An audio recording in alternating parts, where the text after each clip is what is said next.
Ladies and gentlemen, let's game into the video. I'm sure you've heard that the Xbox One is going to be going Kinectless, or at the very least, Microsoft are going to give the choice to consumers whether they want to go with the Kinect SKU or the Kinectless SKU. However, there's going to be apparently a side effect for this, and this is currently running on Polygon. They're doing this as like one of the featured articles, and the exact title for the article is, and I quote, "Microsoft dropping Kinect could free up extra processing power on the Xbox One." And they've been discussing the decision to remove the Kinect, or at least giving the option to not have Kinect, with Yusuf Mehdi from Microsoft. And he's basically said in a long-ass interview that they're going to be doing discussions with games developers on how they're going to harness this extra performance. So I'm unsure if you're aware, but pretty much the crux of the matter is that the Xbox One has about 10% of its GPU reserved simply for Kinect. So that would be for everything from snapping to facial recognition and everything else. All of that is being processed basically by computational power of the GPU and a little bit by the CPU as well, of course. But those are taken care of via the OS reserved 2 CPU cores out of the 8, so that leaves 6 for games. So that leaves about 10% for the Kinect, which means that out of the 1.32 T-flops, around, and obviously I'm just rounding this up here, 130 G-flops is being pushed towards Kinect. So in effect, about 1.2-ish is available for games. So obviously that's quite a gap between that and the PS4, which has about 1.84. We're unsure if there's any reserve for the PS4. From what I understand, there's not, but there is, of course, heavy CPU reserve. But I'm getting slightly off the topic. So basically the idea here is that for titles which are not particularly sure the direction Microsoft are going to go in, because basically Yusuf Mehdi has said, we are in discussions with our games publishers about what we're going to be doing with this space, referring, by the way, to the GPU reserve, and we will have more to talk about soon. I find this a really interesting series of comments, because here's the thing, right? If they do this, pretty much it's going to mean that Kinect technology, at least to my understanding from what the quotes are, Kinect technology simply will not work. So here's the bottom line. Let's say you've got an Xbox One. Let's say a new game comes out. It doesn't matter what it is called. Let's just call it Killafon 3000, right? So Killafon 3000 comes out and it requires this extra GPU reserve to work. So that basically means that even if you've got a Kinect, that Kinect effectively cannot function because the GPU reserve is just being taken up now by the game. So in effect, what happens? And there are several different ways you can take this. One, you can be pleased because the Xbox One now theoretically will have better looking games. We'll explore that in just a moment. Two, you might be pissed off because one of the selling points for the Xbox One is the Kinect at the end of the day. That was the reason and the message behind it. And the third option, and this is the stance that a lot of developers are taking, is they're not very happy that the Xbox One is selling without Kinect because they may have been producing games specifically either for the Kinect or which are going to be taking advantage of the Kinect. So let's explore option one, that now the Xbox One has more performance. Now this does not mean that a title that was, say, I don't know, 900p is now going to be running at 1080p. Because it's a huge difference in pixels, more than 10% in other words. In the case of frame rate, it will most likely help to be a more consistent frame rate. But probably the big deal here, more than a few frames per second, is it's going to help for better graphical effects, better texture quality, maybe better anti-aliasing, perhaps better lighting, maybe more compute, whatever. It's going to look better. And that's certainly a compelling argument, right? Who doesn't want shinier pixels? Problem is, the Xbox One simply cannot win a performance war with the PS4. It's just as simple as that. In fact, the Xbox One's GPU has a large deficit of ROPs, which are obviously responsible for rendering the scene, a lot less computational units, and various other factors. but it would help to make the gap a little bit smaller, which is obviously a plus thing. And even if you ignore the PlayStation 4, which I think is a good idea, I don't think you could always say PS4 versus Xbox One, PS4 graphics versus Xbox One, because there are going to be exclusive games anyway on the Xbox One. So even if we just focus on that and just take the Xbox One as an insular thing, which I think you should do for the most part, I think you should always judge a console based upon its own merits. While we're not going to be seeing hugely better performance, we are going to be seeing a better performance, which is a good thing. And obviously, this is not the only change for the Xbox One. We are going to be seeing tiled resources, for example. However, here's what I think is fairly interesting. And I've done an article for this, and I'll link it in the video description because it's got a couple of sources regarding this whole situation. Not imperative you check, but it'd be nice.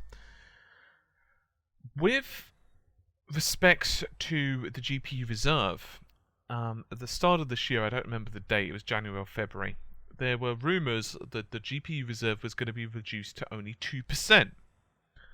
This was released by Famous Mortimer. You might have remembered I did report back on the video way back when. And the basic premise was the GPU reserve of Kinect was going to be lowered, and there wasn't anything else said. There were a couple of murmurs from Microsoft, but mostly from third parties. And then Thuwei, or Ashan Rashid, if you prefer, he also stated that we're going to be seeing better SKUs and driver increases for the Xbox One. And some of those are definitely coming to fruition. We're seeing like updates and so forth. Obviously, this is a statement for all consoles going to these changes, right? Optimizations as the hardware matures and the software matures. So I just think that's kind of interesting. So the other way to look at this is if you give games developers the choice, and I'm not saying that I'm against choice. I actually think it's a good thing in some ways, but let's say you're a gamer and one of the reasons you bought the Xbox One was the integration of Kinect, was, Xbox On, was, Xbox record that, whatever. A lot of that is going to be going bye-bye. In theory, I mean, it's possible it's going to be in some other way. And remember, Microsoft are going to be releasing Kinectless Xbox One. Now, if you're buying a Kinectless Xbox One, that's not to say that you're screwed if you want Kinect. You can, of course, just buy it off the shelf 6 weeks later if you want, or 2 months later, or even the same day, whatever, depending on obviously when you buy your Xbox and if Kinect is available at that particular time. So my feelings are fairly mixed, because I personally think it's probably overall a good thing. But it also means that in theory, obviously it depends on, this is me guesstimating quite a bit, but in theory it would mean that a lot of the console's functionality just simply would not be able to function if the GPU reserve is being utilized for other things. Maybe they'll just reduce it so that some stuff works. That would certainly eliminate some issues. Maybe they'll reduce it to like 5% or, I don't know, 2% or something like that, so that some functionality does work and others don't. So I am all for giving games developers the performance increases they need, great. But at the same time, I do feel it's kind of diluting some of the Xbox's original message, and the problem from that, invariably then, you're going to have this system where it's being judged purely on a game-by-game basis. In other words, pretty much the raw performance, and then it's being drawn into a parity issue with the PS4. I'm already hearing a lot of people very pissed of the Kinectless Xbox One. There's a couple of reasons. One, the fact it's going to be cheaper. And two, from developers and for gamers, what they're worried about is, well, are Microsoft going to kind of just put the Xbox One in the back burner and that's it? The Kinect for the Xbox One on the back burner? Are they just going to sort of shelve it quietly and let it fade into obscurity? And it's somewhat a legitimate concern. Personally, I don't really feel that's going to happen. Microsoft are saying that they're going to treat the Kinect as like a premium system, as like, yeah, this is really how you should be experiencing the Xbox One. But Microsoft are kind of in like a rock and a hard place. If they don't do this, if they do not release an Xbox One without Kinect, There are going to be gamers that just do not buy it. And like it or not, a lot of people just base their decisions on price. If you're torn, PS4 versus Xbox One, both are the same price, then it's going to be a lot harder. On the other hand, if one is more expensive and it comes with the Xbox One's Kinect and you just don't give a crap about Kinect, there you have it. And there is an argument that I'm hearing all the time. Well, if you try Kinect, you'll love it. The problem is, maybe for some people they'll love it, but there's also a lot of people that don't. I know a couple of people that own Xbox Ones, and their Kinect is actually just not even connected. It's actually unplugged, and that's certainly not speaking the same for everyone. I'm sure some people would not live without their Kinects. So it's a really tricky situation Microsoft have gotten themselves into, to be honest. And I'll be totally upfront.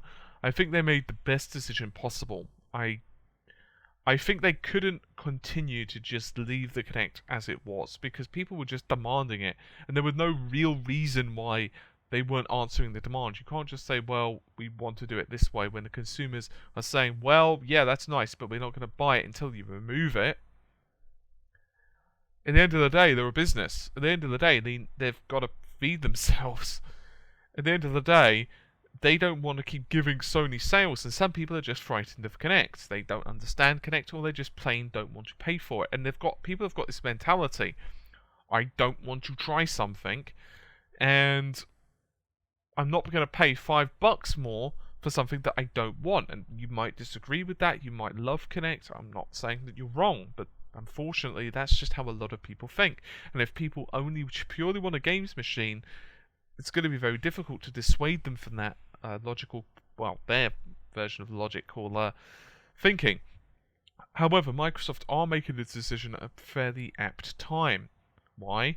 E3. Electronic Entertainment Expo is just around the corner, and with the Xbox One Kinectless system going to be released around E3, and apparently E3 going to be an absolute killer for both Sony and Microsoft.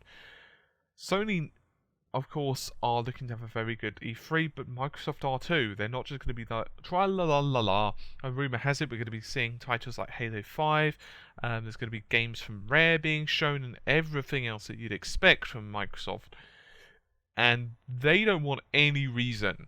People look for reasons not to buy something at the end of the day. So I don't really know how I feel about this. From the perspective of the extra performance, it's great.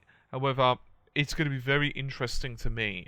I'm going to be most curious on how they managed to implement this without impacting heavily the games. I'm really curious. I really want to know your opinions on this one. So if you could do me a favour and comment, what do you think? You know, have you got an Xbox One, and do you care necessarily if some of the features are going to be unavailable on certain games, particularly if it's for the greater good of graphical fidelity? Or doesn't it really bother you, but, you know, maybe you don't own an Xbox One and you're thinking, well, great, I'll save myself £50 or whatever it is in your particular currency, you know, dollars, yen, whatever. Anyway, guys, I'm going to leave you to it. Hopefully you've enjoyed the video, and, you know, give a thumbs up and comment if you do. And I'll see you soon. Take care, my friends. I'll see you soon. Bye for now.